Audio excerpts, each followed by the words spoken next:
Hi everyone, welcome to the Hmong Hispanic Communication Network Community Talk. Nhớ trong cho cho số tu mà nó mới được công bố. Tại sao nó để tao yo Hmong Hà Mỹ họ Communication Network Project cái bên thằng su cái nó càng hậu hữu. Mà nó để bây giờ một cái thằng nó để hạt su disability awareness nhớ họ bên luôn Hmong dễ dàng là chỉ cái dạng lấy tên nên số hello là ở chỗ họ bán chỗ bút thu khen này ạ. Bây giờ thằng su họ ta bên luôn dễ dàng Hmong họ bên chỗ này Hmong bên khỏi disability mong lấy chăng bé bù lấy chăng không lấy chăng chú sĩ bé chỉ tốt nên sau này họ này thì bé sẽ khó slide nữa nè thì nên khá ta bé nó lưu office họ từ bé yếu mong thà lấy tan chăng hay lên thà tàu bé nè thì mỗi họ nó cho mấy số thứ sai Okay. So le hona de sang kamin ji hata H2N yung lan china ya de H2N or de ni chu shi xiong lu pe lin du xiong up hanin gong na thoi tu ka mo ko ko jo lu o pe lu je chong zu sha heng de pe ha le lu shi gong te lu mo ke ban cho jang ling mong ha hai ning me ha zu doi yan le pe mo sha ho no ko ti na de language and literacy de chai to ta ke bao lu ha kan da le yo cái thứ ó là chỉ là cultural differences hạt chú ý anh lấy gọi gan sa hạt ta thôi yêu tờ hữu chế mong cho sáng đầu như họ lấy cho hàng gan sa là để lựa chọn tên hình là hay nên rồi nó để bên ban ít cho tên hình hạt chú housing insecurity để anh lên thả nhát sa lo ban thầy bố lo cái chế lo là cái sau bố hay chỉ bông chế nhá rồi nó là để bên những ban lo là hạt chú cho tên hình bố mua bố experience racism là cái dạng lấy tên hình của sách thơ bố này ạ. Sau đó họ là chỉ immigration issues, thì sai tao họ ta ấy là cho tên hình ở bố chỉ tên hình yêu lâu là lúc lú lâu là chỉ tông tông tới nhau để thêm cả. Là họ là chỉ ban đầu dạng cái của chủ lấy nó, chỉ biết hai môn được họ page đó. Let's see. Sau đó họ là chỉ cho tên hình nói cho tên hình ở họ là của H2N, bé từ project director thì là Dr. Corey Norban, từ project manager thì là Mariana Sevilla. Thì đặc cả nội thì bé mua từ social media coordinator Maya Medina ha cho tên hình community health worker nếu mong lên nó cho nội thì bé cho coordinator là cho supervisor lại chẳng họ cho thuộc cả nội thì community health workers nè sau đó họ nội thì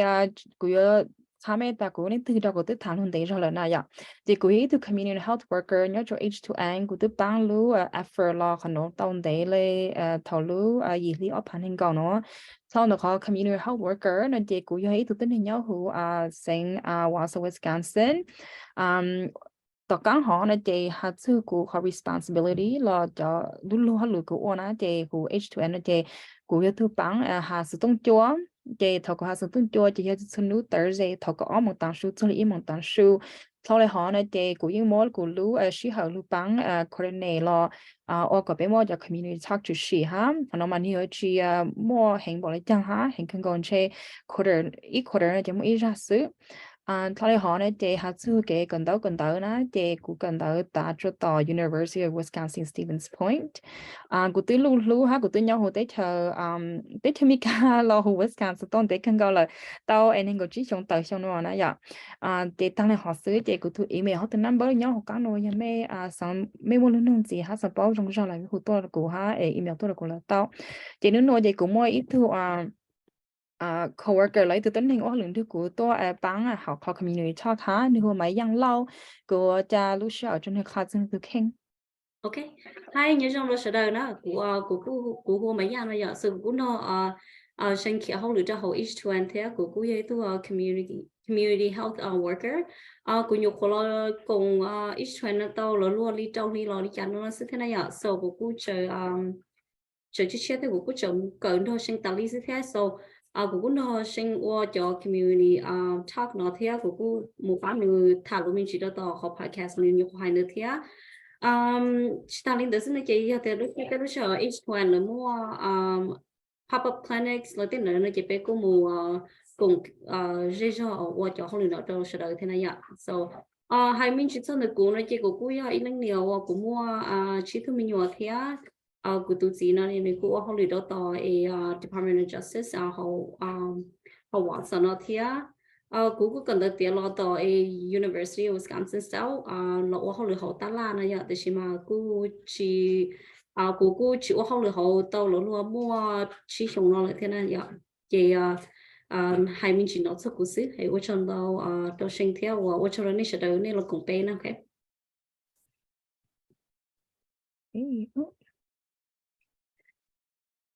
OK, chị sau này hỏi nó chị lúc ta cũng hỏi nó giờ chị tận mong nó chị bây giờ thằng su disability nhớ họ bây lúc chị tên hình mong chị bây mua ở từ khu chữ sáng từ khu thị ý này chị hoa Allison chị là chị những lưu chị nhiều bà su họ ta cái disability họ cái which tao nên cho nhau họ họ su su cái bao su cái cỡ như ô tô là giờ họ bụt luôn á hai cỡ su rồi cho ta chị tao có Allison hat balu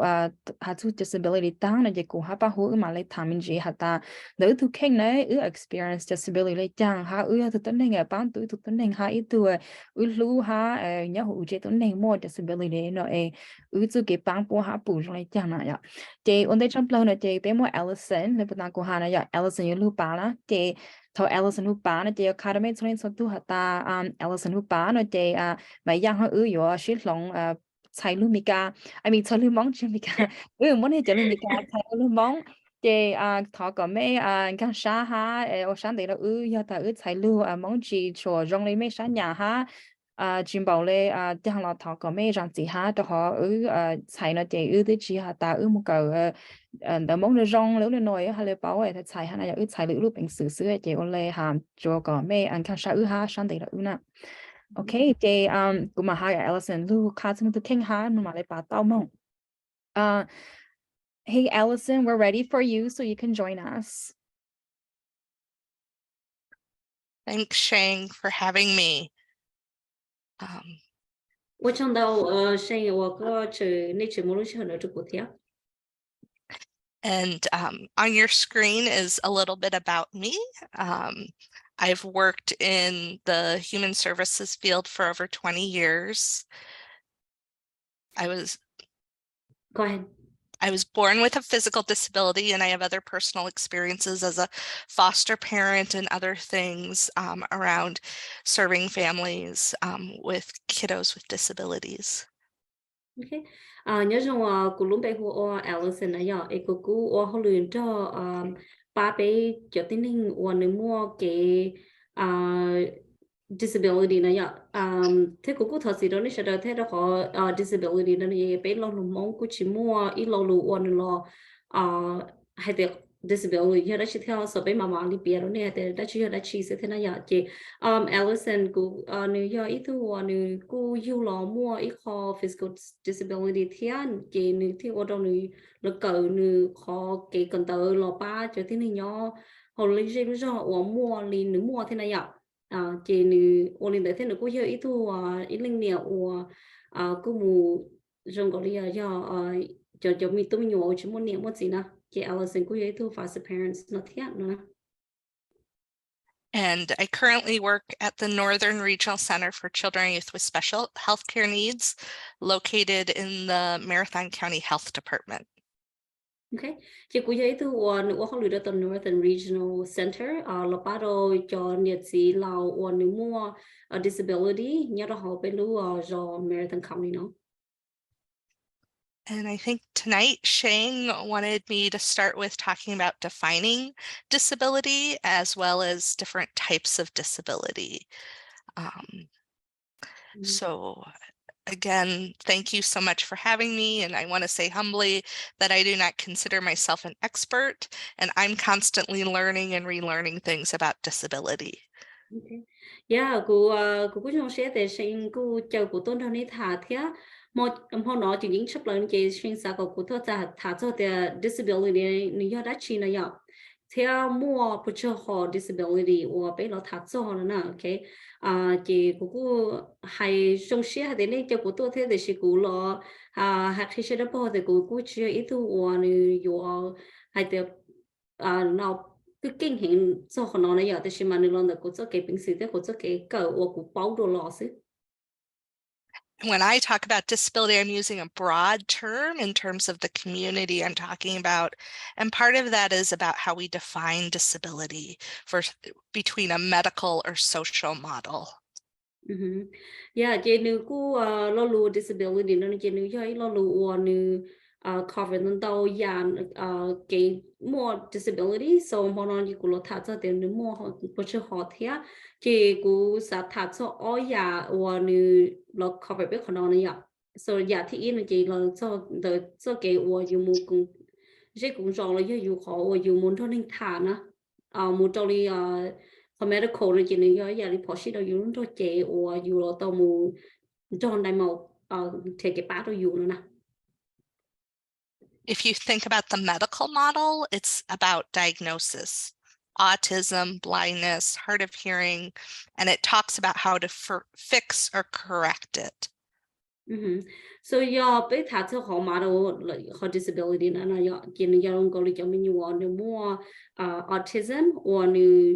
nếu chỉ cho bụi bùa là giờ nếu ní cái bát là cho nếu tụi khi cho lý cho mình dùng mua nếu luôn nhiều nè. If someone has cerebral palsy, for example, it's about what they need, typically surgeries or braces for their legs to fix those things rather than what they need in the community. So nếu mua kho cái disability nó mà nó họ nhóc bùa rồi lúc lứa này nhở chỉ lo chú họ tiền muốn thôi này mà thả mua còn được kho cái đi một surgery lo là tới nó mà nếu tới giờ ở bát tàu nữa nè. The social model of disability views disability in the context of barriers in society or out in the community, where there is a barrier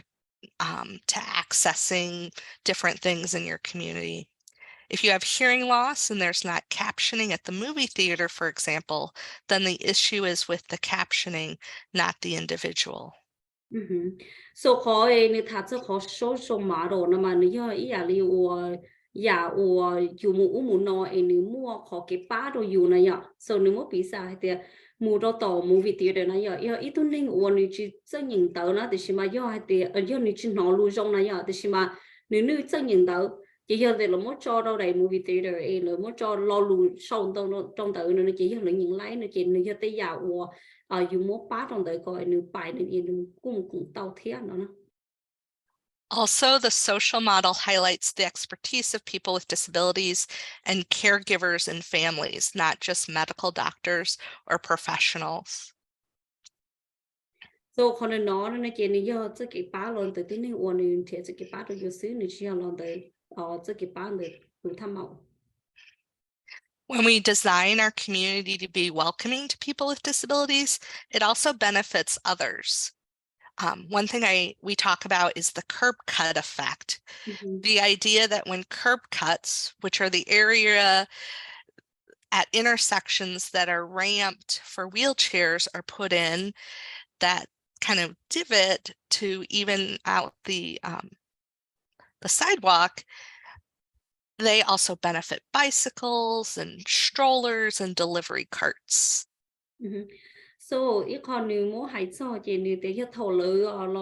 mua cái bán thiệt đâu cho dễ cho còn nếu mua có disability nó nên chỉ nếu cũng chưa thì benefit cho lỡ xin là giờ nếu cũng bán đâu xuống đến số tuổi thế ý là nếu bán đâu họ thì để cho cái hoặc là mua nếu hoặc thì lại nếu chắc tôi lâu rồi thì nó cho cho nên hoặc chắc lâu này giờ thì mà nếu cũng bán đâu cho nên gì hoặc thì nếu mua mình nhiều nếu mua lúc stroller lo mua cho cho nên hoặc nhẹ chấm bay nó chỉ nếu cũng chỉ tàu khoảng tới thế chỉ nếu bán thành thầu lúc dễ cho.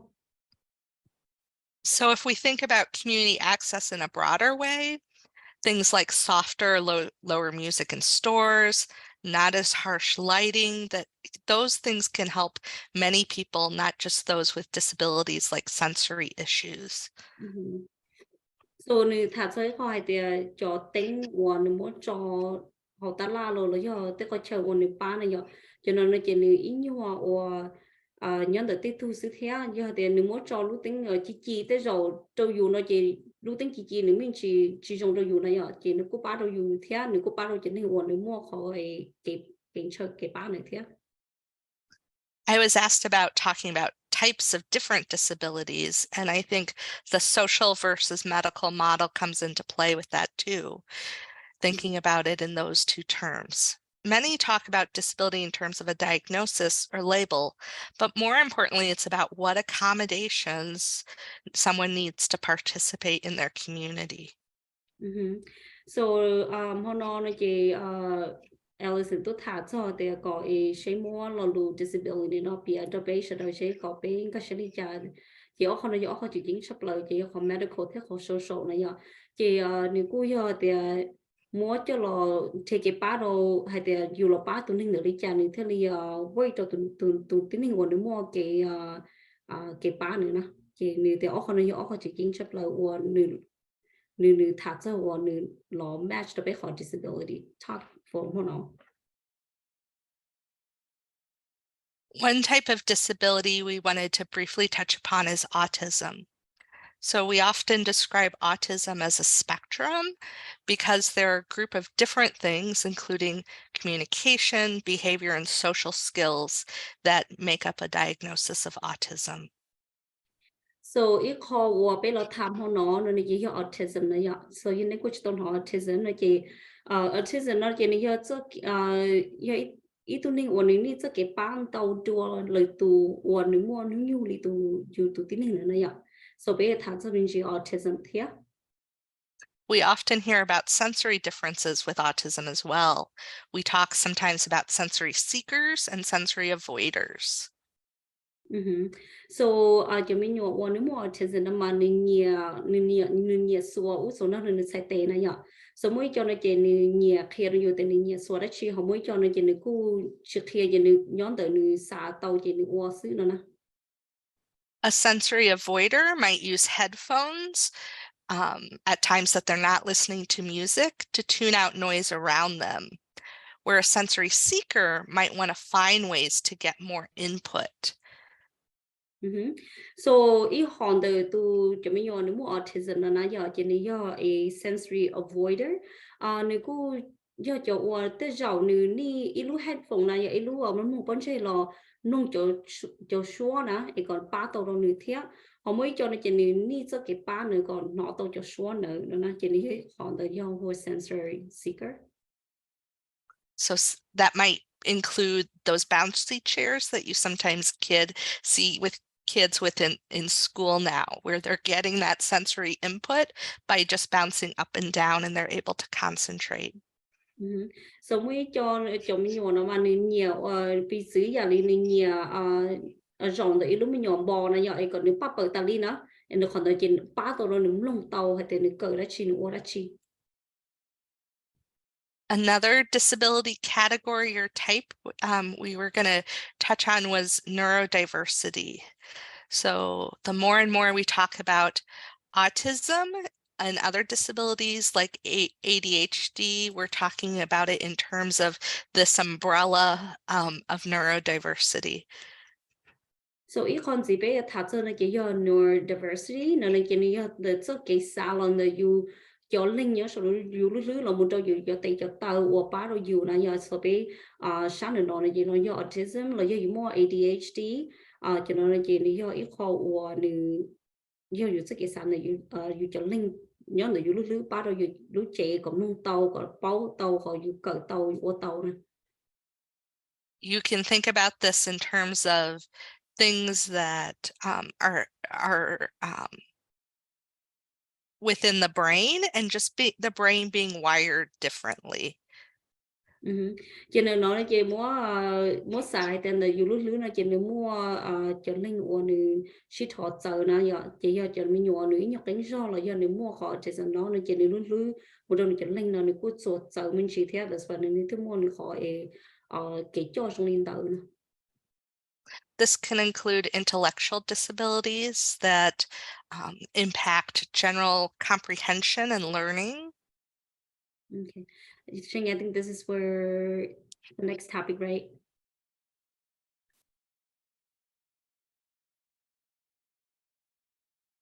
No, we're not there yet. Okay.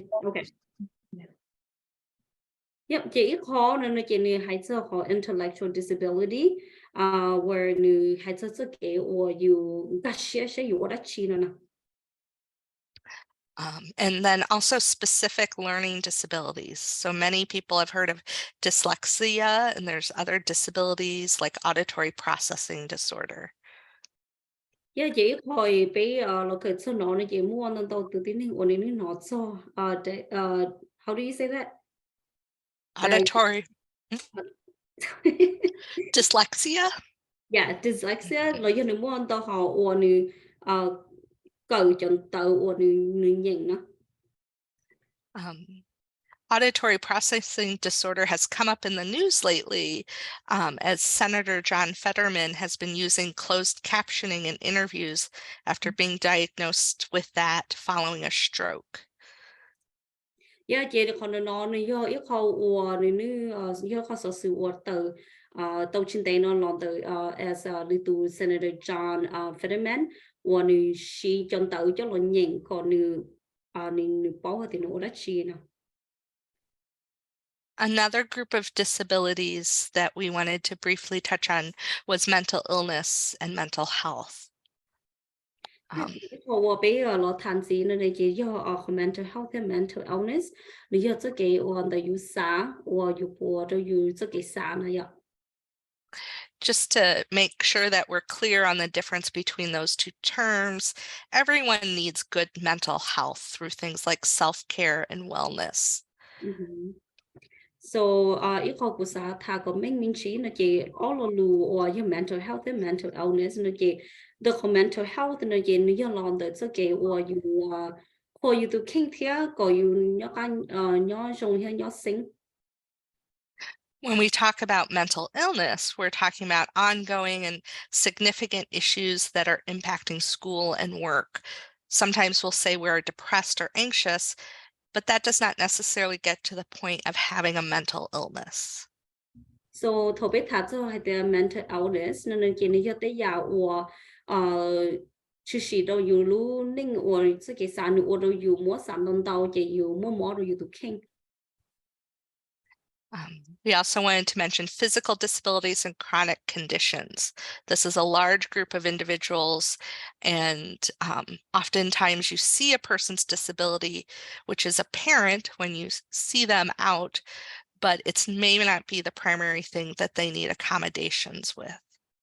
Okay, chỉ khó của thằng thì nó chỉ do khó physical disability nếu khó nó chỉ do lòng đời or you lu chỉ or chỉ là cá ba you là you lo chạy lâu lo ni tụ ba cho you đi lo nên chỉ còn là physical disability. For example, and right on time, I have dwarfism, which is what the two folks in the image have, and the exact same type, or I'm short statured, if you want to explain it that way. But related to that, my short stature is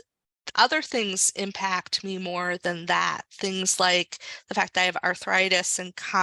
chronic pain. So it's not just about what you see as a person's physical disability when you meet them. So chronic pain like your condition này giờ cho nên mỗi bị sự để ở tu nhớ là đầy đủ nó này trong gọi cho mình nhiều bên mong bên nhiều của cho mình nhiều mẹ ai này giờ cho mình nhiều ở du lò này lúc chị nếu như tụi nên lâu thì nếu chị nếu khi tao lò cho nên mẹ ai xin này giờ chị còn đợi you nó khi tao tụi nên đợi tao nếu mua cái physical disability là do nếu mua nếu mỏ tay mỏ tơ nếu cho tay cũng sợ đua bé cho tiếng ninh uo nếu normal sau khi nó chỉ nếu cái uo nếu biệt sao thì tại để đua nó chỉ cho you bỏ cho nên chúng nó chỉ you bỏ thì nếu mua cái chỉ uo nếu trong lực. And I wanted to talk a little bit about the term accommodations. I mentioned closed captioning, which is typing out what someone is saying to be able to read it. So on Zoom, for example, it can be done by the computer. Yeah, so it called sa tha cho there go lo accommodation na ya e go you lo oli ja you ti pa to tin ning dau na chỉ ít con ni sa tha cho chỉ ta xin nó ya lo be ho closed caption ya be thổ be thà lu ni nó ya ta xin mà ni mỗi tu ning ning tàu lo lu cho nó chỉ cho ning o ni nhìn tông tàu nó chỉ nhìn tàu chỉ ni con nó chỉ khâu you ba đầu tu ning da con ni cùng tông nó hiểu thế.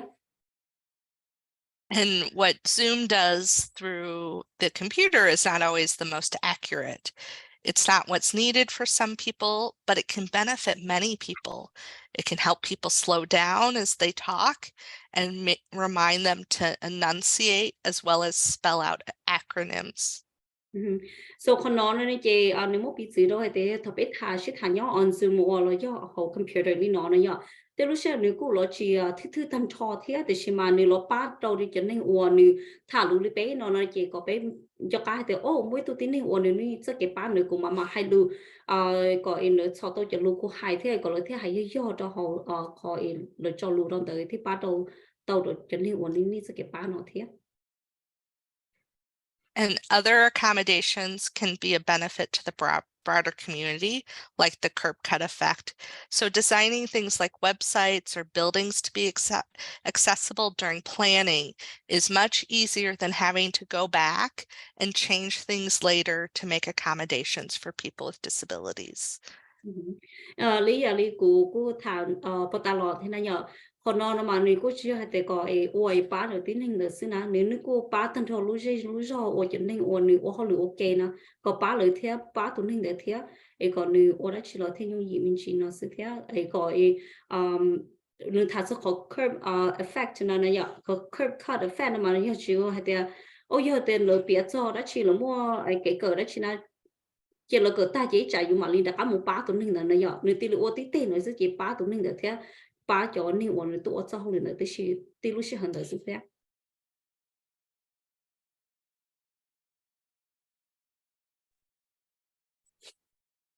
And then I wanted to talk a little bit about being better aware of disabilities and making sure that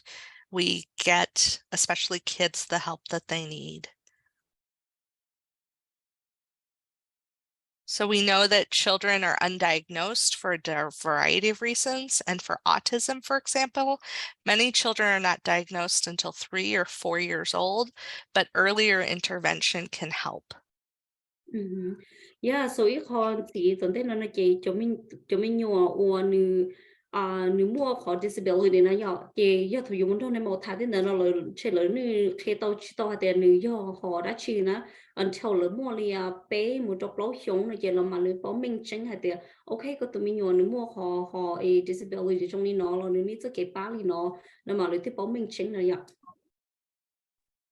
Sometimes the diagnosis comes later because parent concerns are dismissed by professionals, or because in the case of autism, there is a thought that maybe it is something else and it's too soon.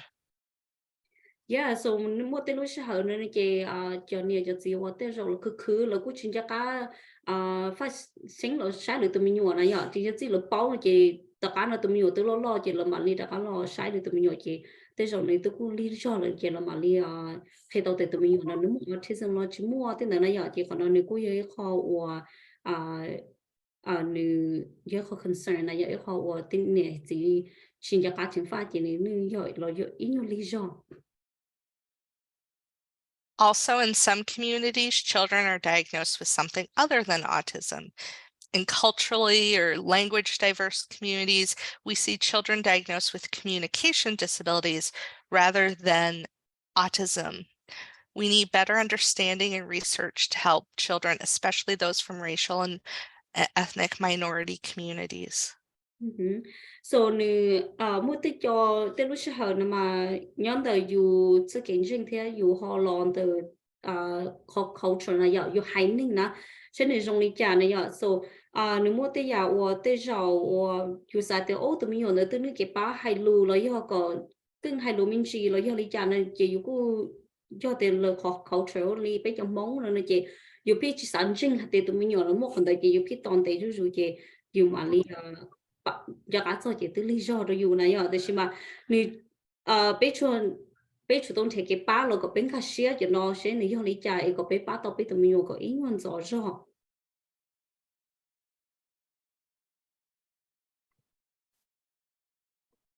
We also don't have enough social workers in schools right now in areas like Wausau, not enough mental health professionals. And of course, we need professionals who have an understanding of Hmong culture to work with the Hmong community. So bé cô chỉ mua chẳng hạn là qua xã hội nó chỉ trong thế này giờ chỉ cho nó là mình ý nó chỉ là từ social worker là giờ ý từ mental health professional bé cô chỉ mua chẳng hạn nó là qua họ lựa cho họ chỉ cần tới nó tồn tại từ thế nào chỉ giờ từ chấm giờ bé muốn tồn tại từ mình nhiều nên sẽ cái bán nó chỉ bé là bé lo chỉ tịch tàu một trong lời trở đi bé sẽ xả chỉ giờ thì tuần tết nó bé ô tàu nó lo bé mua cho ô nếu lo ô cho hồi này nếu mong na thì còn nếu có bó hay là mong cho lời thế nếu có ba tàu bé chẳng mong mình nhỏ hồ lú sẽ lú cho thế.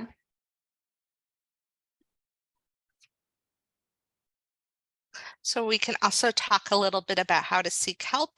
if your child or loved ones has a condition. For children, pediatricians, child care providers, and others may do a screening at certain ages to check in on developmental milestones.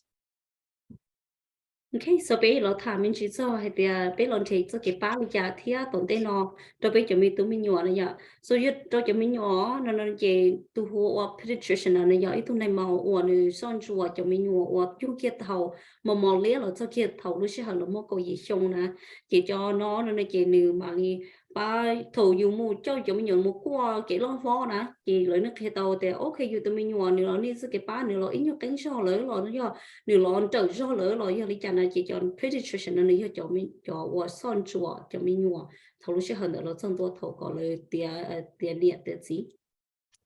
Those milestones are things like walking at about the same age as other children or communicating in the same ways. A doctor will ask questions about that during a visit, and if there are concerns, may suggest an evaluation or a referral to a specialist. So cho nó chỉ lời cho cái lo nó chỉ nhiều nếu nó mua thì xong thì nếu xong cha một rồi nếu mua xong bé xong chân độ thầu này tiền xí nó chỉ thầu lời son chỗ nó chỉ thầu này cho nó chúng mình ngồi mua qua này giờ chỉ là nó mua cho luôn nuôi thì ốc cái tụi mình ngồi này nếu ô bỏ tàu đi nó giờ chỉ có chủ khi cho luôn nuôi nữa chỉ lời sai còn đấy giờ tiền này chỉ do nó chỉ lời thứ ba có tụi mình ngồi. An evaluation is when a clinician does a series of tests to either rule in or rule out types of disabilities. So ít kho là nó chỉ là do ít kho evaluation đó chỉ là cho cái tụi mình nhỏ cho mù sai một cỡ nè lần chia này sẽ được lý trả này chỉ là do hay tiền là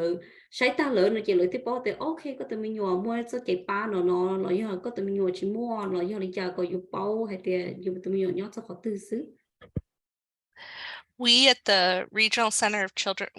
of Children and Youth with Special Healthcare Needs can help you find those clinicians or specialists. Yeah, chỉ biết cũng mua cho cái ba nó cho nhẹ cho gìวันนี้sai thì tụi mình mua nếu mua cái disability biết mua cho cái ba nó cho là chất phơi còn khi tàu thì sẽ tụi mình nhỏ nó mua nên cho cái ba chúng mình chả. Finding other parents that can support you is also helpful. There are a few key organizations locally that can help support families and provide what we like to call peer support, places like Gigi's Playhouse, the Autism Society, and parent groups. Chỉ ít khó tại vì nó nếu cô ba tôi là tụi khi thế này giờ ý là đi bé mà bé nhìn thả lù chỉ you nói tôi nè thì của tụi mình nhỏ mua li nó chỉ you sẽ thả lù sẽ nu lên tới chỉ you ba tôi thì của tụi ô li có thì ba của tụi mình nhỏ so you cho cái you sẽ khéo lên tới you chụp nè cho gì nếu mua khó trong li nó thì you chỉ ta lên tới nó nhá họ bé lúc cho nó bé cô mua cho châu quán này cho nên chúng mình dùng một cái ba này rồi là Gigi's Playhouse một Autism Society thế thế nó là chỉ nếu mua chỉ cho nó ba dùng cho mình dùng nếu mua cho disability nó.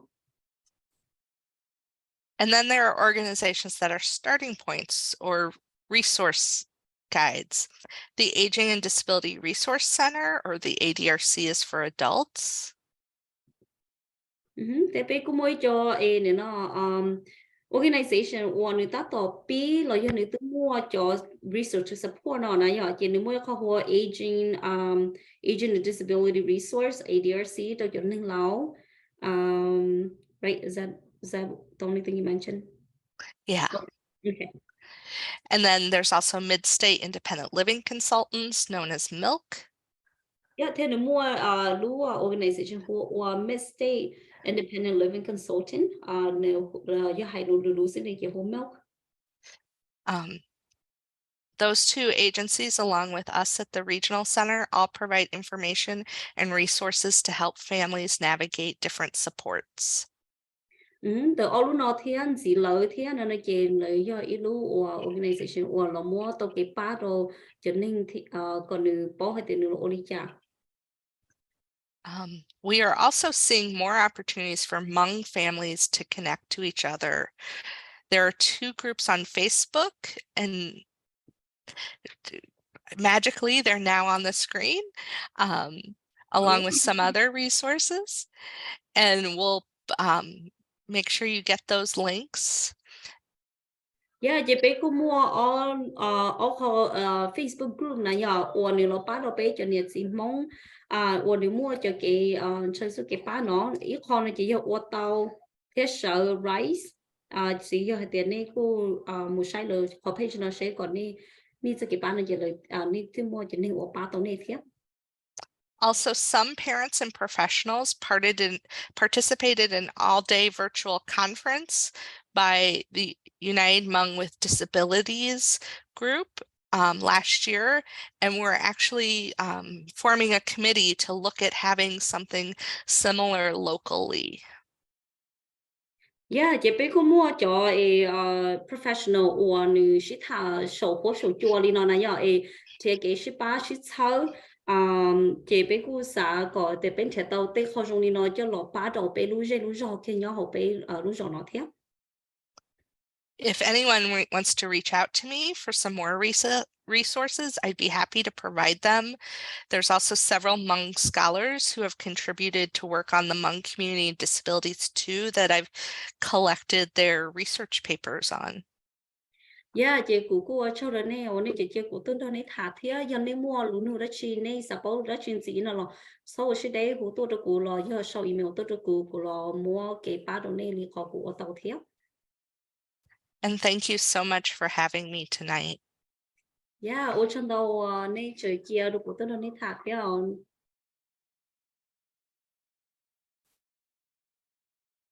Okay, so Allison, thank you so much for your time, Allison.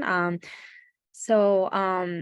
oleha bata una ya ta shino de Allison tini ko tan tu ta ta disability mo cho ha ni zo le jang sang ya la ya ta me ha sang ta me tu to ne nya me che to ne mo I ha disability lo ke wo sta lo bo tu keng no de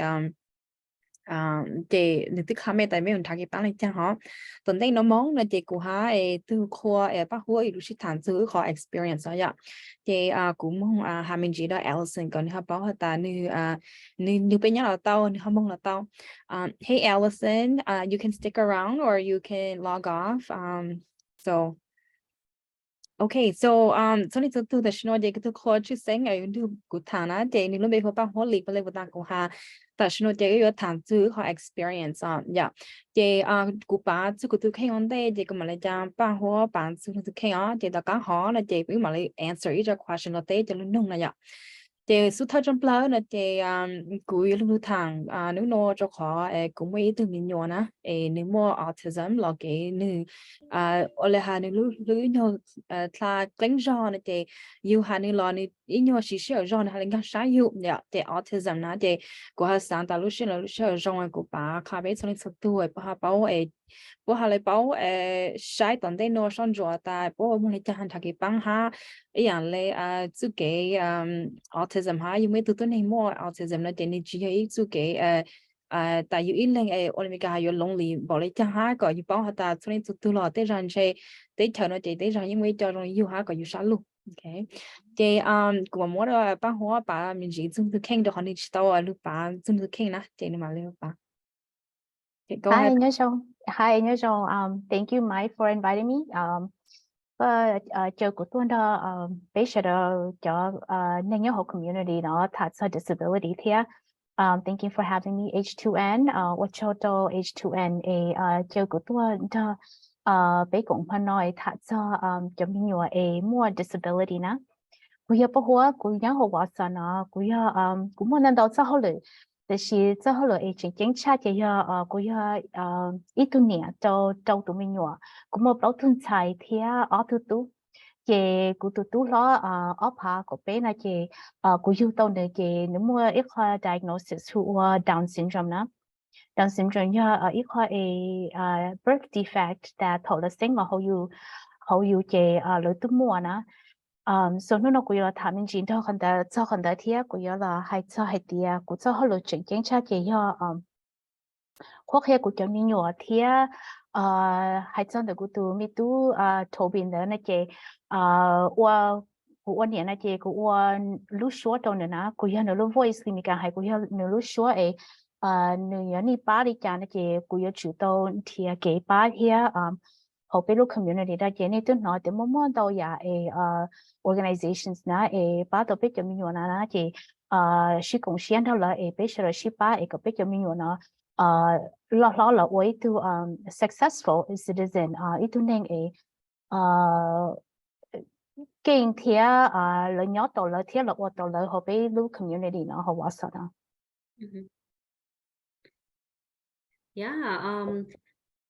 Cô cho đồ sinh thia bao hoa này cô khi nếu lúc sau nó tôn cho bé thả thia bé giờ này giờ cái này mua này cho mình mua trong này con này nhỏ cô cho đồ này thia so tận thế nó nên chỉ bé là qua thì cô nuôi sinh này ít lo luôn này nhỏ and then này mà đi take turn to answer the question nó vì hay thì có là đeo thôi tụi mình mua nếu mua Down Syndrome sinh nếu mua tụi mình mua Hua Autism so nếu có yêu họ bé họ Hmong nó cũng nông tâm mà rồi lấy bé nếu mua chống cho thế này nhỏ chỉ cô dùng hay thì bé cho nên là gì bé luôn cho tại vì nó bé muốn cái cờ bé muốn cái bảo cho họ disability trong nó chỉ trong có bé muốn tao cái ba nữa rồi bé cho mình nhuận tao cho rồi bé này bé chỉ thuộc y rồi thế nào so cô lớn nuôi cho luôn and then nếu mà đi tiền này sẽ đánh mình cho bé em nông nào okay so sinh theo bao gồm này khi mình chỉ cho sẽ này khi bé mình chỉ cho họ autism and Down syndrome này cho condition nữa họ dùng lý trả một trâu cho mình nhuận cho trong đó họ dùng lý trả thế cũng mà lấy tại ông đây lấy bắt ta của Hà na giàu của thứ tư là chế nếu như cho xong ở旁của sang á chế thầu nếu như lưu ha thầu nếu như lưu là chế chỉ bảo ta nếu mua ở chế dầm cho họ nếu lên tay tờ ha nếu tu khen chế nếu trong thứ này ở normal á chế yêu trình cho càng sáng ta nếu mua tu mua họ họ disability họ chế yêu trình cho càng sáng tới họ tới giờ thầu nếu mua ý xong tờ chế ở mình cả 60 months old á chế mà lấy bảo họ ta ở trang nếu họ chỉ hết nên cho máy stone lên bờ ta Allison and Pa này vậy chỉ nhau mà nên nhỏ lấy ý xong tờ họ mà tới giờ hà lu ở tang tàu ta chỉ mà ở trên chỉ ở tang tàu yêu nhau hỗ trợ đưa mà nên mà ra từ hạt su cái physical ability đó mà nên những sự là cho hậu cho nó là chỉ mà như cho verbal lo cho social skills họ nên chỉ mua này vậy chỉ mua yêu như thà lo còn như chỉ cho tế yêu sai như lo như sai như ở bên sao cái như cho nên mua sai là họ theo là này vậy chị của tụi mình có một disability hoặc autism họ chị thường mua 60 months old là chị nhưng mà lấy bảo ta ở trên hơi chị hết cho milestone họ chị hay bảo sau thọ họ này vậy chị lúc trước họ là chị của hắn chẳng khăn thường mua 60 months old là chị ở đây ta bảo họ nhưng mà đó cho lửa hắn đó lúc hát thì cả hà là chị như là cái khứ là chị như trình như cắn sai hư cho mình nhỏ ha tao rong cho họ cũng vậy lên nào cũng mua trâu từ mình nhỏ vậy chị thọ cũng mua của thứ tú họ cho nên thứ mình nhỏ thích chi chị cũng tôi mua lâu thu lúa họ cũng lâu thu họ chị thọ tới giờ teenager lấy có tài xong á chị cũng lâu thu mình nhỏ họ bố Olympic normal á chị dù đi trình dục căng họ bố lúc rồi chị trình dục căng sao á chị tao cắn họ chị mà mua thu giao tao cắn họ nè chị như nhỏ trong ở旁của sang là chị nhưng mà lấy slow down cho họ như thế nào chị yên tôn thả số cái nó hậu là như cho mình nhỏ hả như chị tuấn này á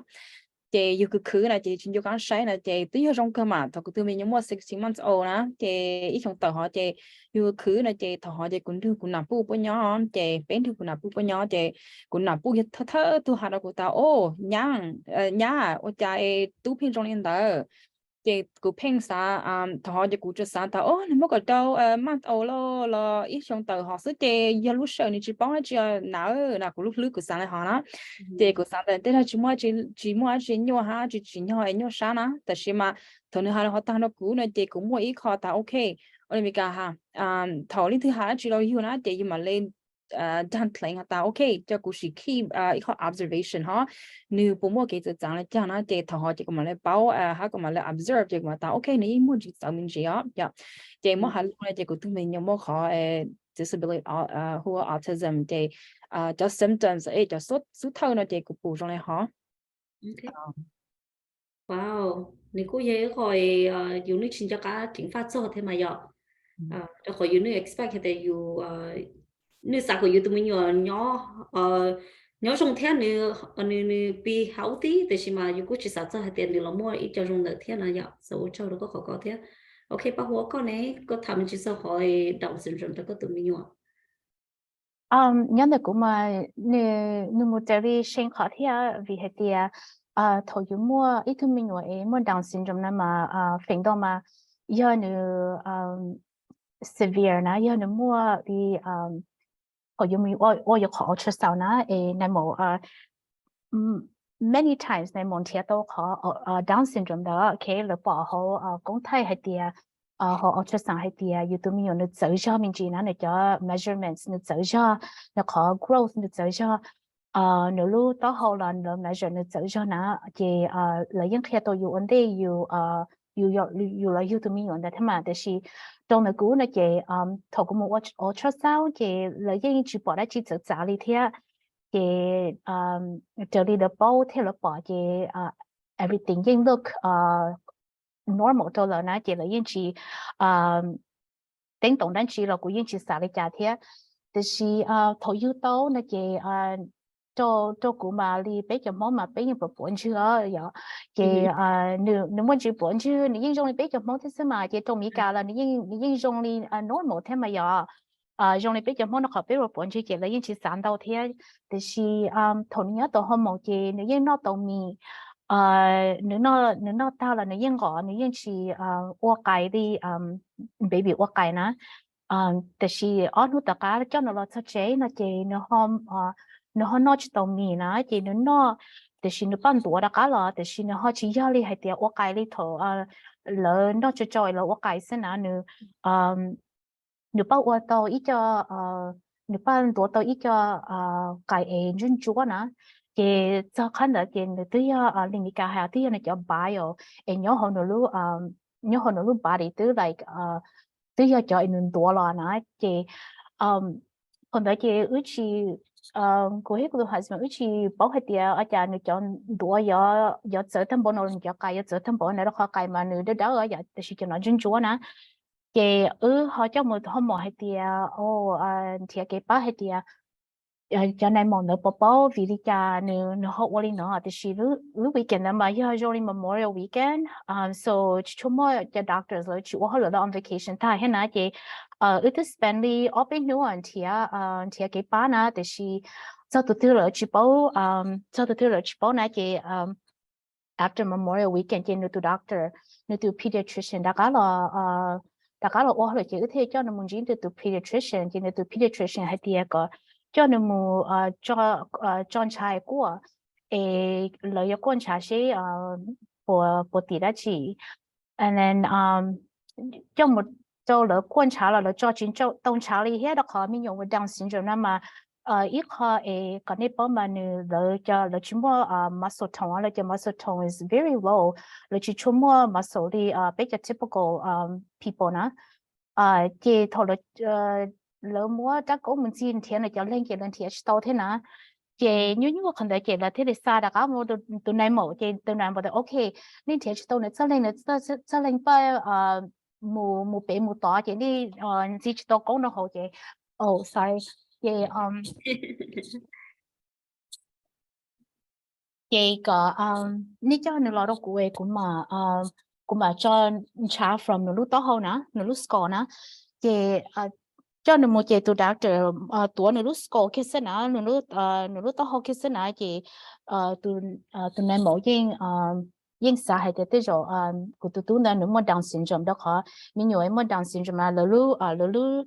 đó họ nó shape tự do a typical mình nhớ okay that's why you bảo là lúc facially blue na because the school nó shape different lúc đó họ shape different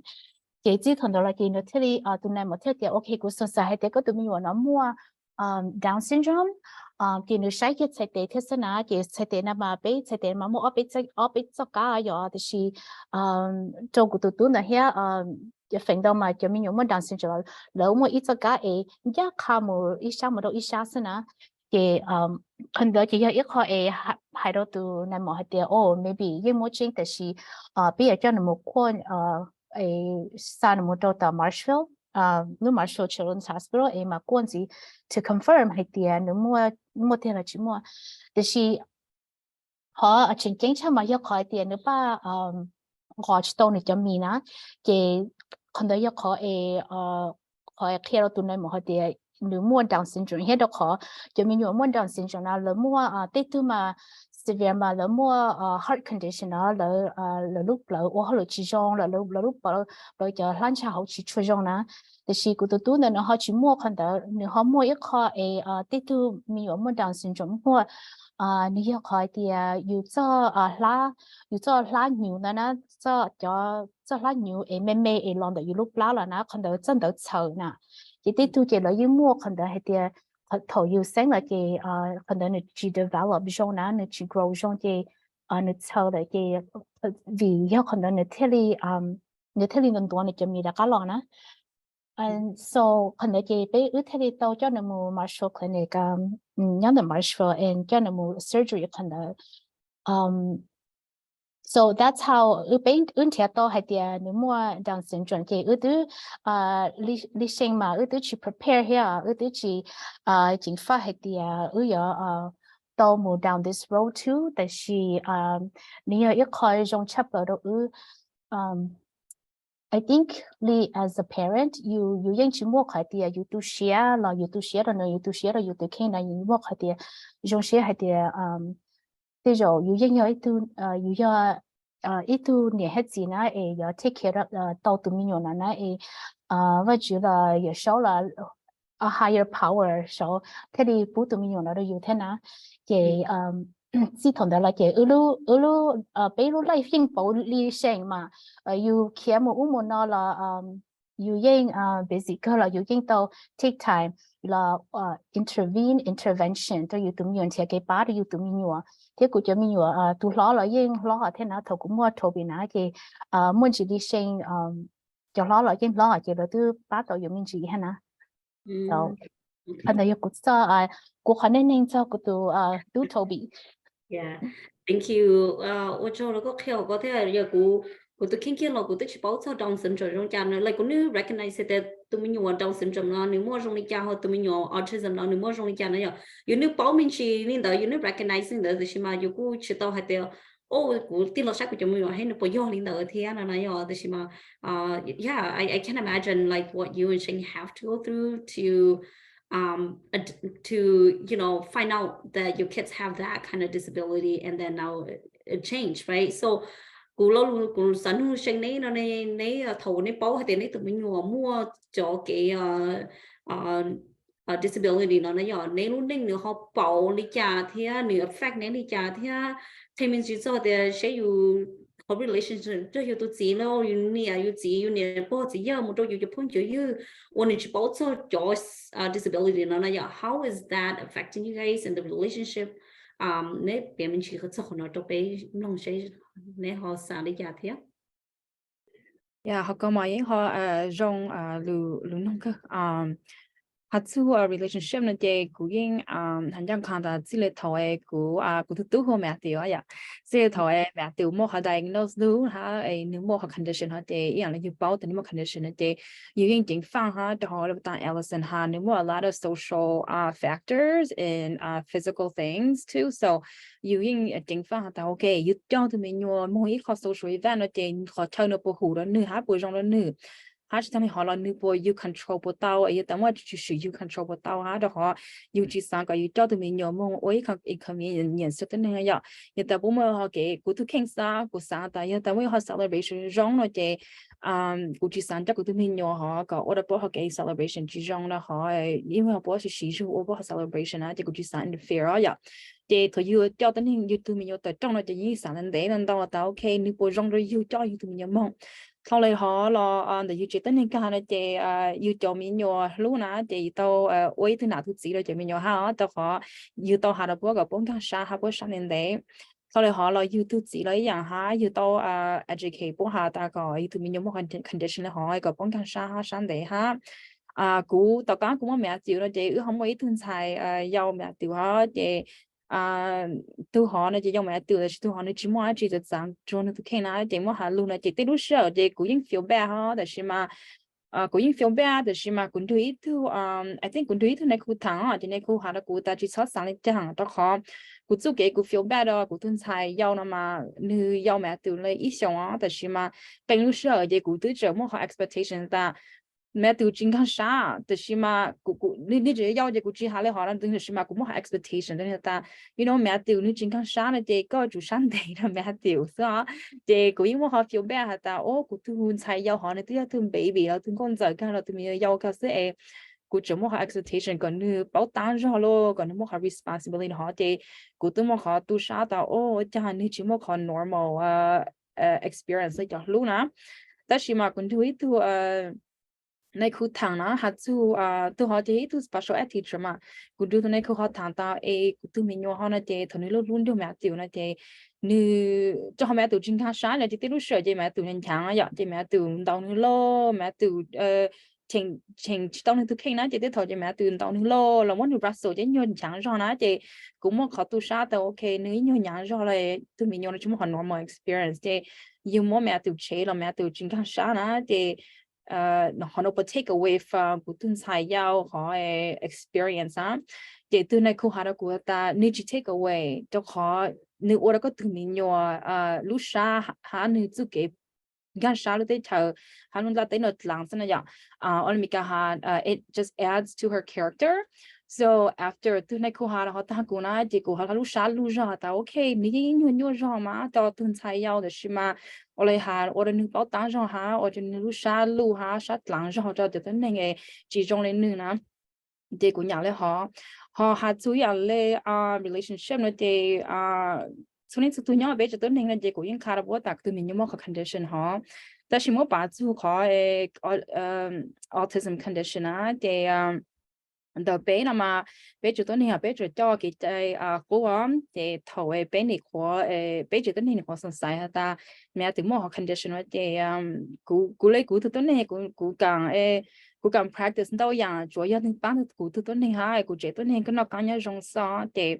mà hà lưu này để thầu mẹ từ mua condition họ này để trong một mùa là cũng cho bài trong một physical therapy ha speech therapy là cũng cho bài họ ok chạy lăng khô là cũng họ都是动物咯，我宁好了，佢已經多都是到學管更沙，管家沙，但 OK，做個要sleep at night 裏面幹下那樣，做個要那講要用時間你聽下，因為到嘅佢已經至少你聽下，做得嘅也到了學，到學做要幫佢傾訴，到了學了嘅I think 這。他哋啲古專要講係個弄嚟就係算嘛，佢冇係佢賺到幫我抵你講。Okay, her has a relationship, but I think when you're in the Marshall Children's Hospital, you play Candy Crush, the bubble Candy Crush, you play Candy Crush. So nu so more until tao easily recover là chế cho nó so you more a lot of bonding time, so you more like the closer to mà. But all kidding aside, yeah, I think the you know, it bring bay family now a lot closer. Bay cho cái啥, bay cho cái khi share khi bay lu là bay more accepting, thế bay she dạy cho vì hay địa bay tao ship ba na, bay giờ chủ động là ok ship ba, bay thế ba tao cũng tụt đó na. So it's a family effort. Bay chỉ nên sẽ là ship ba de shi. Mỗi cái cú yên chỉ mà yêu cái thì cũng một cái thứ là cũng phải để ôn mua cái condition đó vì hay thì cú sa cái là bao nữa là bao cụ tụ Toby hay tiền nia Toby na cụ chỉ sa hay cả là bao hay tiền nia Toby em mua Down syndrome là nia tụi mình nhớ em mua Down syndrome cụ sa cả là bao tiền nia Toby cái vì linh đó cụ thấy chỉ khai là tiền cụ tụ Toby nó nếu mua có condition so ya nên đọc cụ thà cụ chỉ hay cái là thế này you will never know này chỉ bao because có tapping that chỉ come up na hay này notice something like này cái tụi mình nhớ nó trong này nếu mua Down syndrome bây giờ but yeah cụ yên hay tiền ya nếu mua mà nó chỉ cái tiền cụ ya ashamed of cụ ya chỉ sắc hiện hành cụ ya feel bad about hay tiền cụ chỉ sắc cái này bao tiền cụ tụi mình mua Down syndrome nó chỉ cái tiền cụ chỉ proud of na cụ yên proud of cụ tụi để chỉ cụ chỉ sắc cái thành bao hay tiền này ít tu mình nhớ mua Down syndrome đó khỏi chơi lên đó chơi lên mua label hay tiền thế rồi này tôi chỉ tôi lên nó thế rồi này đi mong mà bé bao nhiêu nhiều sự là đủ tuổi cao là lên đó cụ chỉ sắc cái là chỉ cho luôn đó đâu nữa na because cụ yên chẳng hay tiền ít tu tin là lấy mua lấy cho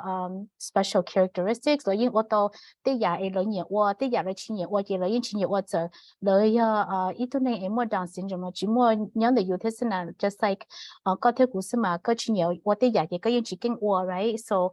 cũng tu chi nhiều tới giờ thì những chỉ kinh qua here thì chỉ yêu chủ tàu take the time to walk here like here mentor here teach like thế li kinh li ít tu typical child na but it just takes more time but they told she kashi kandana so could she make that a big deal I could treat could Toby just like everybody else cũng có thứ là cũng cho nó một cũng kể nữa là cũng yên kể nó đi cũng kể cũng cho other minute here so Bayan tried to she tries it but she Bayan live a very typical family life so no more kandala cũng yên she treat any special any different. Yeah, I think that like Shane, you guys mentioned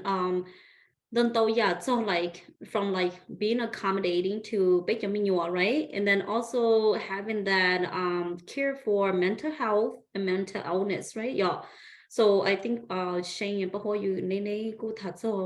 you guys mentioned a lot of great things that is really important to understanding your child's needs and I'm just so glad that you guys treat your kids no different. Therefore, other people that see you is gonna treat your kids no different either. And then that you cho đi chặt rồi tụi mình nhua chị cho tính là is gonna cho lên rồi cho mình nhua này but only go hay earlier you are the voice for your kid. So you have to show people how to treat your kid too. So you guys are doing amazing to go through that and your relationship with your spouse, your kid, your other kid, and your mom and dad and your friends and family. So like I think that is really important, and I think it's probably the hardest thing if I have to be in that situation. And so I hope that if one day I go and be in that situation, I know who to turn to because you guys have been through it. You guys are going to give me great guidance. I think so we have until 7:30. So so they call it kind of covered your question. So let me just take a look at this. Thầu one name muốn take cái ba này you lo muốn take cái ba này nepi muốn take cái ba li cha thia you cho mình muốn cho therapist thalo tên muốn take cái ba này nepi mình chỉ so she nên so học cái này muốn nó nữ học sợ li cha cho autism and Down syndrome. Okay. Yeah, cũng mà bà chú mẹ tiêu khó journey. Tại sao đây cũng bà chú họ nói cũng sáng hai, ít lúc mình chỉ cho con mấy yang hạt chú hạt ta cụ tu kinh mà đó có lúc bắt đầu hạt ta yêu oi lên đà rồi ít tên này ấy mỗi ít tên này họ disability mà nhiều hình này cái giá này nhiều hình là mà cụ sáng chế rồi cho số tu hạt ta chú cái yêu oi lên đà mà yêu sáng chế yêu tu sáng đấy cần gọi đó yêu mình nhiều rồi yêu tu kinh đi sáng đấy cần gọi là mà thôi yêu mỗi ít mình nhiều more ấy họ condition á để yêu you chơi Sunday chẳng có Sunday na ya chơi and that naturally happens so you chỉ bảo you có power ya ha so you cái Sunday là tính năng ha so cái you bang na chơi mỗi hà lu ya ta you muốn tao so cái họ là những hoạt động ya cái cái sáng lu hay những hoạt động thằng họ cái cụ thể có lu hạt ta thời you muốn thằng cái bang này tụi tính năng cái này mẹ tụi nó muốn thấy làm thằng này chăng lúc xưa họ thầu bé song sai ta mẹ tụi nó mò họ là chị giờ tao tỏi ở旁của chùa giờ lú phò là lú chơi long sinh họ nè ở旁của chùa họ là chị thầu ở旁của chùa họ là chị bé tứ tỉnh tại một chân mình diagnose the martial clinic cho lú summer ở旁hình cầu no actually lú plau thì ở旁hình cầu lú spring họ nè tại vì mà hello na tan cho chú na tới mua coffee của chú na chị ở đó bé lú cho ha bé lú tới chợ mua cái cuốn sổ ha nhớ sa hình là chị thằng họ chị tới chờ ở lại hạt chị shut down ha quarantine ha số tôi chạy là chị chị tới cho mẹ tự mua đầy nó chỉ tàu chị thâu lấy họ là nó chị bé hà lê của hắn thu ổn định họ chị cũng chú thu medical doctor na chị nếu những mấy họ question nó của nông dân mẹ tự ta nếu cháu á chị ha bảo lại chẳng nếu những mấy họ question nó của gì thì thâu lấy họ này chị nếu mấy họ question nó của nào của tế cho question nó ta này chị thâu lấy họ chị mình dùngในmột tháng này chịในmột tháng ta chị này mà một cái refer to doctor Marshall Clinic chị ở đây ta có ha thầu họ chị quarantine ha COVID-19 pandemic nó chị tới chờ tới cơ ha lưu tới chờ nó chị một cái cuốn sổ chị hay quarantine chị muốn chỉ tao này mỏ nó chị thầu họ chị ní cũng những sáng cân gò cho họ từ mình vô tới dùng cái là option để họ mẹ từ yêu là lưu sang lên này ạ chị mẹ từ từ một option để xin tới chờ tao tới thẳng luôn á hà lưu tao ý ở lưu xứ cho nên họ là nên chỉ aware cho nên lu surrounding này ya nên nếu muốn họ từ nên chỉ bảo chính phang lo hắn chỉ bảo ta lên thì nhớ rồi nên hắn chỉ bảo họ tự trang lên á chị nhưng nhau sáng hơn cầu nè chị tới giờ lu lâu rồi chỉ cần tôi nè sau nữa khỏi chị nên suppose to muốn qua bé cho nó muốn qua hắn diagnose nè chị sau lúc sẽ họ nè chị hay là nhau sáng chị qua là tao ok của sáng bảo cho rong hắn chỉ chính là từ mình nhiều một thứ mỏ là họ chị của họ lấy hùn đó thu doctor lấy cho họ chị thọ chị lose I think chị đâu là sang tu họ chị thọ chị cho quarantine họ chị thọ họ chị bố không mà mỗi cụ tỉnh muốn chỉ virtual muốn chỉ thôi này mà có quan như virtual sao chị muốn chỉ vụ phòng sao là computer sư chị lúc sau chị thọ diagnose họ rồi chị họ diagnose vụ computer sư thôi này mà tới chín nữa lại chị tụi này một họ nung quá biết được tăng này họ ha tăng họ là họ lại mẹ tụi nhau là quý sáng này chị tụi này một ha sai mẹ tụi mình chỉ chị ní bù to tại mẹ tụi những một họ condition autism ta ha chị chỉ lấy thầu lúc fall là summer 2020 họ nó chị mẹ tụi họ một condition họ chị thầu lấy họ là chị hạt số cái bán là mẹ tụi là chị ní những nhóc không cầu ha cho họ thời mấy thứ tới này nhau chị tới này là họ là chị thầu số thầu sao của lê của hai experience mà thầu số thầu vậy cho tụi mình muốn hâm mộ ha muốn therapy ha muốn thạc cái bán này mà này ở đây nhiều sáng cần gọi tới bỏ lại ít số part time job cho họ you tỉnh là you sinh nhà là từ nay một chỉ không you cho tụi mình nhiều một hẳn nó là người you judge tao là tao hết lực lượng nó nè chị ní bỏ lại two part time job nó chị những nhiều sáng cần gọi haแต่是嘛，路上这那个有哈到一组好路，你因有 flexible 上呢，结果哈叫他们等我们他给帮嘞尽量哈，你这后来好了，那这哈就给帮们对了，结果因叫你们去physical therapy 哈 speech therapy 那这ổn định họ này chị bố yên hà có cho nên một chỗ tập clinic lo là bắt đầu hỗ trợ birth to three bắt đầu hỗ trợ tới khi là bán nữa lo, đó là cô bố tao ta giúp cái bán hỗ trợ na là cô thu mẹ tự sao bắt đầu hỗ trợ là chị như chỉ bán mẹ tự bảo đó đầu tư của cho mẹ tự mua sắm đâu mua hỗ trợ lo, mua tao không bảo là cho chị họ bán lo rồi nè cho họ là ta của hà này à cũng mấy thứ giàu mẹ từ ha chỉ một blog to teenager ha chị thầu tính thì tôi hỗ trợ na tôi therapy hỗ trợ nó chị it's too much noise chị cũng concentrate chứ tao mẹ từ là concentrate chứ tao là chị chỉ một họ cứ chẳng lu tham mẹ từ nó rong na chị của hà lấy sửa ta cái mẹ từ mỗi họ clinical therapy em muốn tạo sẵn bé lúc trẻ sẵn đâu chị thâu là họ ta bé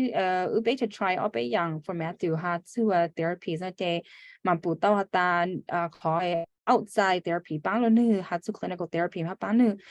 thao hạt therapy ta nữa nó chỉ cũng mà lấy chờ ha research tao mua ở bên họ chờ hạt su cái bán train lo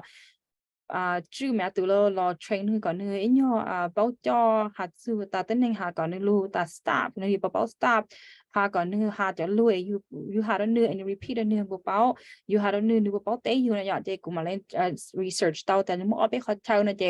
cũng mà lên sai tao cá nó chỉ mà lấy sai cho mẹ từ một chỗ lưu ở Skylight Autism Center, giờ tao mấy chỉ bảo Skylight Autism Center, nhưng họ tư lo lấy cho nó chỉ nên nhớ cho hữu lưu cho Schofield, Schofield nó chỉ bố cho mấy thứ mình nhớ những một condition autism nhớ inu bỏ lấyอย่างเลยว่าหาลุยเขาday care แต่ชิมาnu bằng chú sinh trong thời gian từ tuần này mua autism thì hà lê họ nó thì bố chỉ là thông mai từ mông cao autism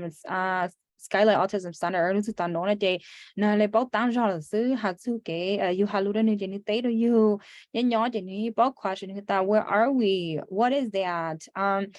bên hóa chi bên nhau họ tư cái nhớ lên chăng là như cho như thằng là tới tao có ở xuống tàu nó từ nhớ tao lúc Skylight Autism đó xuống tàu chị nên như cho như thằng là haแต่是有个你们明白还不包有như thằng là chị như chờ bóng tăng ra tất nhiên mà ở đây thời gian mấy thứ tính hình trong họ nó chỉ nữ go according to nữ họ milestones đó họ nữ thứ tính hình ở unique special họ chỉ nữ môn ý họ ở đây mình cả you trong môn nữ bí rồi thứ tính hình môn nữ bí đó họ ta ok nữ môn bình sự trang họ nằm mò là xứ you chủ sáng này họ xứ you hay là you take day by day hay you chủ sáng này họ you hay là một cái căn sáng đó họ cũng phụ tao ta hiện tại cũng muốn mẹ tụi compare lại tu nó chỉ nhưng chỉ bị lại tu hạt chưa có bình sữaแต่是嘛แต่ยังไม่สั่ง到他tu mình nhiều những kinh lo xong ta lu lo là anh nó chỉ yêu hay sát lu họ nói chỉ mẹ tụi họ journey hạt chưa cái thà cái bán cho mẹ tụi sau là họ nói chỉ mà lại muốn cho bán hoa khát chưa chưa cái nên thà cái bán cho nên tụi tu thầu bi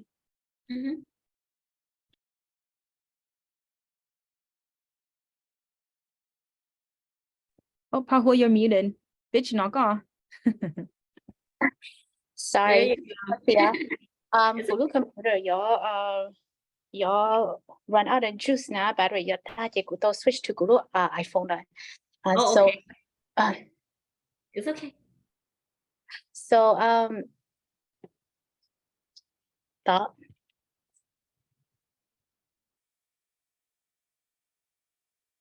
Okay. But yeah, cái là có question đó, cũng chỉ là có question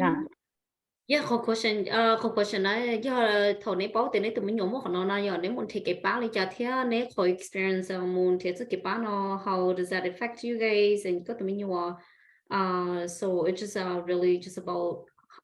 the diagnose and how was your success story with therapists and the resource that you have for your Okay. Yeah, cô có cô tôi cho bị bé ở cái journey mà nếu một trở lại bé sẽ sáng thế because nếu chỉ có cái autism nếu một cái spectrum you to get tested you to thì cái part trở lên đó là là test the hormone sẽ là những bữa nếu một cái diagnosis đó nó chỉ thuần đó là chỉ cho nên mỗi những ba thì cái ba đồอยู่mà the first resource is the direct một trong nó is birth to 3 so biết con đó cái thổ nửa một trong birth to 3 cái lỡ tua mua được đó khỏi mình nhớ mua Down Syndrome mà đi qua hypota lỡ chỉ chung mua cho á chị thì tụi mình ấy từ giờ rồi là nửa chuyện chỉ tao giờ nửa obviously behind nó so nửa lỡ tua physical therapy cho nửa lỡ tua occupational therapy lỡ tua speech therapy cho nửa so more obvious therapy lỡ tua lỡ tôi đã bé là lỡ tôi khi nào yêu lúc trẻ thì lỡ tôi ba yêu tụi mình yêu đến để yêu cho họ lỡ as ý cho nên chỉ yêu chủ tôi lỡ một trẻ là yêu chủ tôi ba là yêu chủ tôi reinforce cho therapies though as a family so that was the first intervention, okay? And then the cái này chị nữ này birth to 3 sẽ chị nữ bảo hiểm cho nên một preschool này chị biết transition được một đầu cái ba到 school là so là những ba Toby cơ here a transition is very smooth and cái chỉ thầu nó một 4K preschool chị nó có occupational therapy thì nó có physical and speech therapy chị cho nên cũng như the school ở ta đâu nữa yêu khỏi for mình muốn Down syndrome nó mới khỏi cái ba Houa cái đi bác cái chị còn nói yêu khỏi cậu cho là hay tiền yêu more insurance chị có cho mình muốn Down syndrome nó chị yêu là một hôm là mộtคุณเห็นแล้วชีวิตนั้นเลยยูคอยอินชัวเรนซ์เทคท่านะจะคิดแบบเขาdifference แล้วเทคตาดูอยู่ตัวมีอยู่นะ so คนนี้เขาจงดูจะมีอยู่ว่า Down syndrome and then yeah จะnóiจะเป็นที่cái resources จะคนช่วยชาวนะจะเป็นที่ resources ของ community แล้วป้านึกก่อนนึก become ตัวมีอยู่เยอะจนจะที่ก็อุกนที่ว่าตัวเจริญในชีวิตสานะจะสลีให้ที่ Special Olympics นี่บอมบ์นี่ play basketball play soccer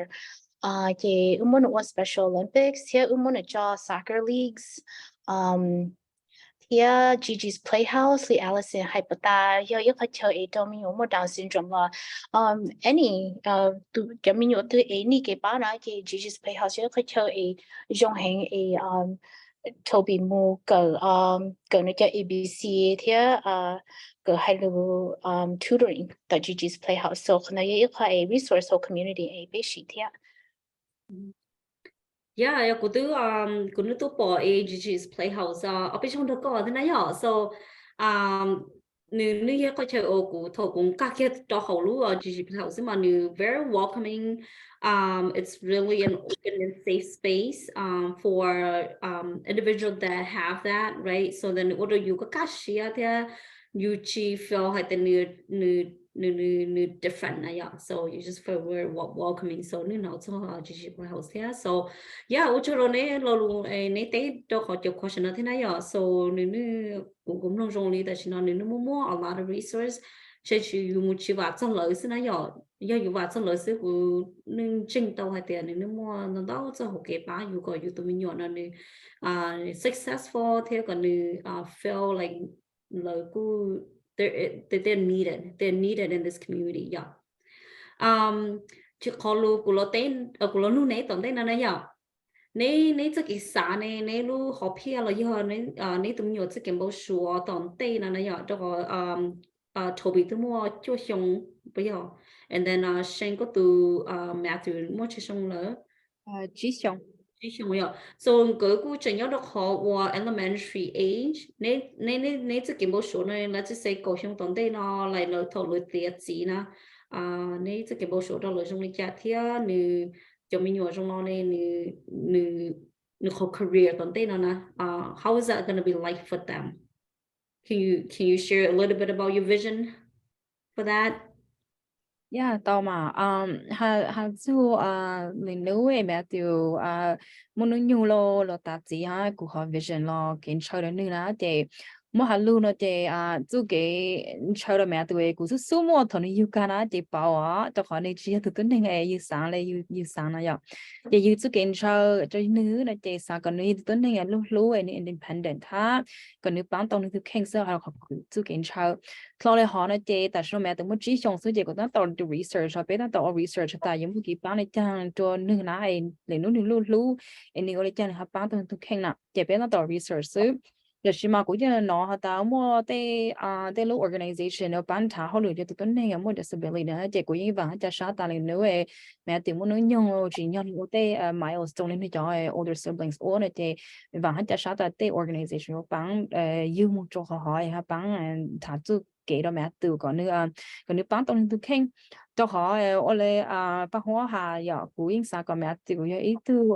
mình nhớ nếu ở tàu lên nữa cho tụi này ha nhưng chỉ perfect ha giờ chỉ bảo lấy từ tụi này normal để mà yên sao còn nếu một chút experience lấy từ tụi này họ ha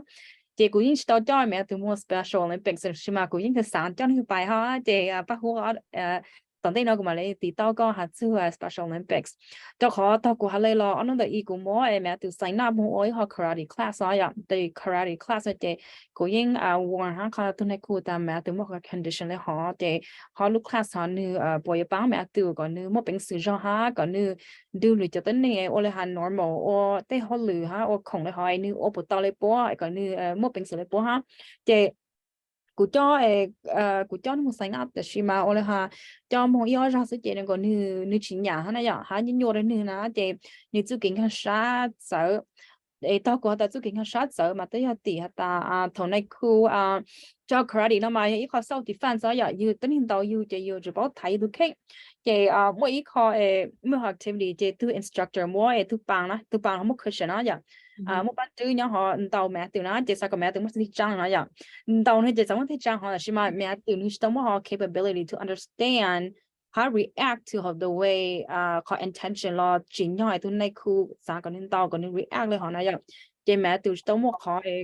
comprehension lên họ nói chỉ những người nên quan sát chỉ như sản xuất bốn tàu nên ta nói vậy chỉ từ xã hắn in China chỉ có sản tàu okay I think this is too advanced for Matthew cho tới nên nhớ là như chưa bắt đầu từ mà advanced cho Matthew chỉ như chính quan sát hắn nhiều cho Matthew là chỉ bữa hắn muốn thu tàu chỉ muốn thu tàu chỉ của họ sản tàn chỉ tới ra tầm tới nó mong chỉ có một other special Olympics sẽ đi cho tới này anh quan sát ha bằng ít từ bán cho tới này một disability hỏi Matthew gang bộ tàu cho sports họ nửa ở tàu cho nên ít thôi mình nhồi tới hết tới rong nó dọn đi cái là cái sắp bữa但是嘛ít họ rằng có họ có physical ability nó mà từ đó mà cụ phụ tao ta như cho OT là fine tune motor skills xin sẽ thấy là họ nói xin sẽ thấy họ như sẽ thấy chỉ muốn dùng bộ lệ như lưu rùa cho họ yêu học cái như tổ số mà tối thì số xong đó lo mua là nó mà mà như lưu rù chỉ mua hàng này chỉ mua rù hàng chỉ như ở chỗ tây hàng thì quyến sáng còn như tuần tới nói chỉ như work còn như tới fine motor skills ha là họ còn như bảo socialize như thế này còn như independent ha như bán tông như keng ha sang là họ lo của những vàng họ ta từ tới nên những một tới nên mỗi thứ tới nên rồi của tụi mẹ tự lo mỗi disability á của những vàng bố chú kịp bán ha bé ở môn trà kịp bán là mẹ tiểu ha vàng cái chỗ tới nên họ bán ha vàng họ ta cho organization như nhóm để mong á lần nữa mẹ từ chú kháng ở như này cho cái bán nó chỉ hai mươi 8 môn trà bố thì chú họ chú kiến bao số là cũng cho mẹ tiểu. Okay, yeah, thank you so much for that. Pa Houa con này. Yeah, I think cũng khó học here cũng khó kiếm bút số for Toby mà này đi nó cho đi xin khó vì thì giờ you tụi mình有more condition là chỉ mà như sao cái loại luôn định xong rồi thì chỉ khó giờ đó của tụi trong mà thiếu thiếu của tụi Toby mà lời cỡ đó chỉ mà lời cỡ cái gì đó chỉ biết đó hay là watch it out là nó là watch it out thì chỉ take a couple more tries take a couple more practice take time to cho xin and I think 可能也可以到我现在还有到些 opportunities 上海哪里有直播的有都没有人也 karate 但是有到more show more try more exposed to they are just like you what do you typical kids and my typical children so you treat the same in the you treat the junior it's not a good fit or chỉ có you buy the genre you know you will try something else and I think your experiences that your bio to mean you grow and become equally Shanghai independent person and learn because I think the more you expose them to Opiyana to the world can you open up the little eyes that you understand the light bulb will go on like they will understand someday but you take time to mentor or teach I think there is a difference so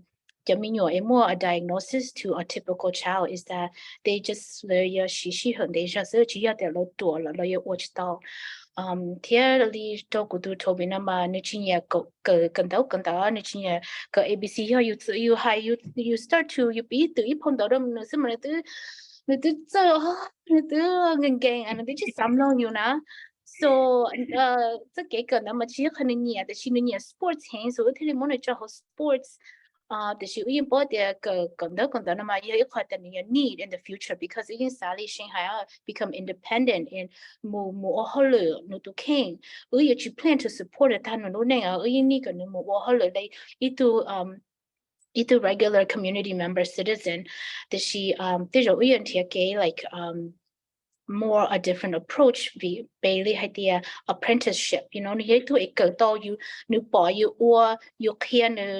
thầu nu bỏ nu or you can na chỉ nu cơ to lên đó chứ rằng để chỉ you muốn nu giàu you teach nu đi you teach nu you chỉ sĩ apprenticeship you chỉ show cái na chỉ nu cơ như nu khai xuyên như na chỉ nu khó the way that you to approach nó có cái cỡ này thì nó tự do bảo của yên trên hay tiền này cỡ tao đi bị sai hay tiền cho nó sai hay tiền là nó way to farmer well cho nó tự hiểu way to farmer nó chính cái gì hay tiền nhóm bảo đi giá thì chỉ có này cái nhỉ so yên trên thằng này thì giá là nó có way to farmer có cho tôi một bút biết cái đi nó ok thì yên từ trong này thả lên đấy cho nó chua xong rất là yên trong này thả thì là nó có chủ tôi nên nó một cái này là nó có một khá là chỉ có to older sister nhớ college you know you do pick your conversations down so planting the seed thầu là yêu na so I feel like we game sure for kutu minua is just like the same as for tanda kuja other minua and just the same as shame to Matthew Henry minua. Yeah, I think you know you like Google trong sẽ để lại nếu mà game sure you know cho nên ở tụi minua nói theo mua học here rồi nó help them set a goal. Chỉ hay kia tại mình nhiều nếu mà autism là nếu mà Down syndrome còn này you want hay kia đâu you to king sana you knew like we felt like they behave the same way too. It's just that maybe we can comprehend it a little bit faster than a Down syndrome or autism, right? But I'm no mà có hai chỗ to king sa like kia của to king kia lo của chủ động mua ở bây giờ của it's kind of like you practice to make perfect, right? So then so I think it's that. Just that for me personally, and then you know you plan proceed or you picture them or like you help them be able to like identify what they want to do in the future, and so I'm just so happy that you guys have those goals for your kids and help them through this journey. While you guys are talking, I recently just joined a small church group on every Monday, and then one of a great friend, how do you know that có lưu ý tự tin hình này so then có lưu tự tin hình the new by the new so like I think có hai lần mình gặp thấy better because kuch bố mà thay lùm hông thế na but it's kind of like you love that person wherever they are in their life. That's how you know you love that person deeply and you want to provide support and resources to that person, right? So when you guys are talking about that, you know, just make me think of like, yeah, wow, you guys are truly like just being there for your kids, can take a battle at where they are, what they need from you. And you have mentioned earlier something, Shane, about that, you know, you are the right person to be for Toby. And Shane, you are the right person for Matthew, right? That's when you don't you know. So I you know, when you guys talk about that, like it just made me think a lot about everything, and so become a little bit too emotional here.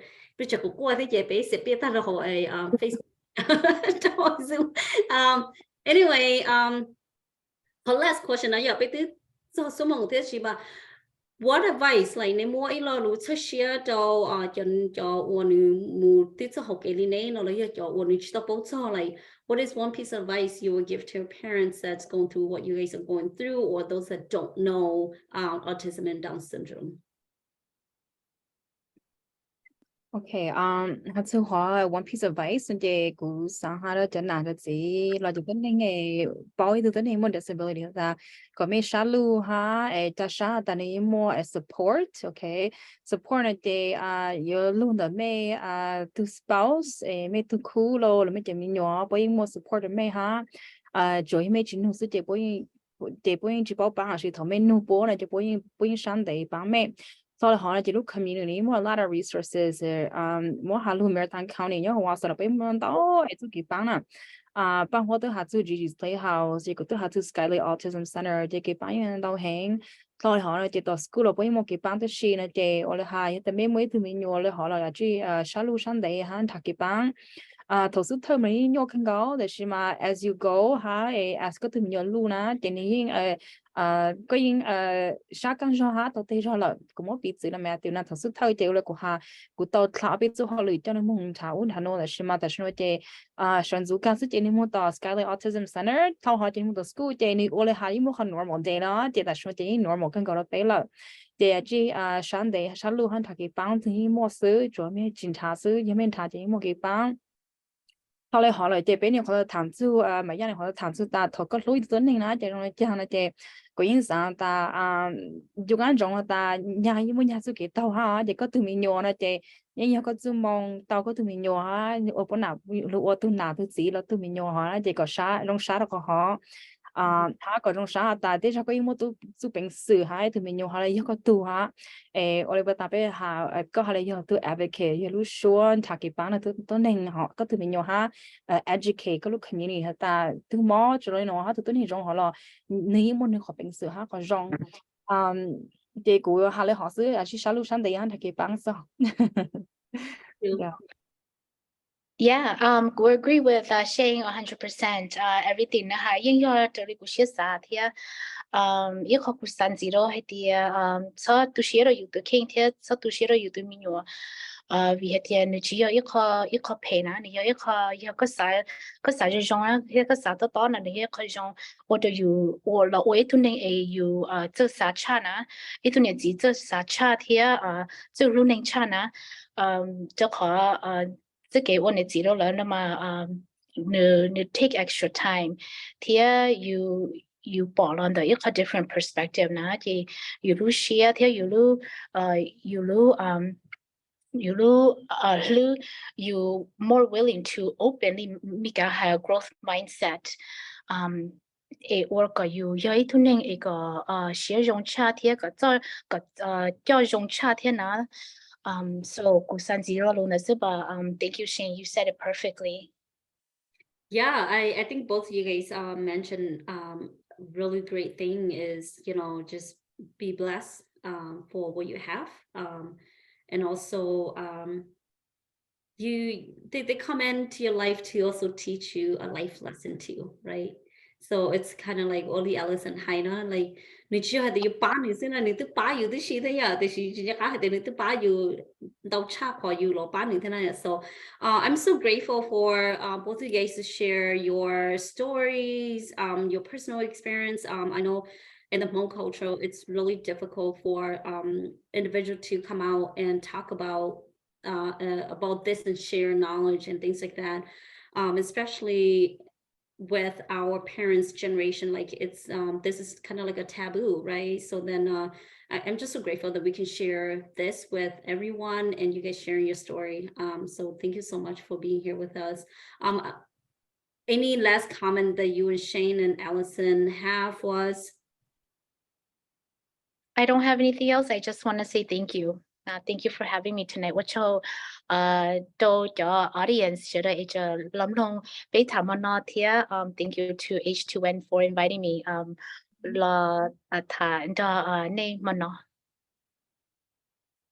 Yeah, Shane, if not, then you can wrap us up. And then I didn't hear Allison. I don't know if she's still here with us. Yeah, Allison, why don't you go first if you have any last comments? I just wanted to say thank you for having me, and it was a really nice time, and I appreciate hearing from everybody. Yeah, Allison, well, 别说他稍微别这么路是会长着你多谈出哈，还是 disability。这但是呢，这古只么路啊，这下的是嘛古就上，我做了从你做图哈，看了没从你做图的，也没上包装路哈，没上地到边子，那这没护着放着的么 American Center 因到图那边有喏，这里没 email 到了别了到别嘛嘞卡别叫 story 子哈 information 子了到。tăng lên họ là bây giờ nhớ Facebook ha chị bây mua ở kho Facebook có giờ ý là chị Hmong American Center kho Facebook chị chào Hmong American Center nhớ Facebook chị mấy hà báo bố chấn lưu ha cho update tăng lên họ là nhớ tỏ Facebook là bây H2N kho page ha chị mấy chào bé mấy hà lên trả tàu information luôn đó bé cho efforts cho clinic lo cho event bé mua tận đây nó tăng lên họ là Allison ของ website นี่ค่ะนะอย่านี่เขาหา website นี่ค่ะนะฮะนี่ขอcontact information จะย้อนให้เนาะเดี๋ยวมาเลยก็รู้page รู้นะโอเคOK，也有我知道是吗？以后咱们提到北呢这边嘛嘞more Allison ขอ information ตัวช่วยไม่นะไม่ให้เลยเป้ามุ่งติดต่อนี่ฮะแต่กี่ปัง以後大家เลยไม่ย้อนไม่ต่าง county 咯和 northern region นะไม่หาสั่งถ้ากี่ปังเลยจะไม่ตัวตัวหนึ่ง清水妹เขาเลยเขาเลยซื้อเจ我撞到准备从速度晚上在沙滩妹有那个人用被满级没多我撞到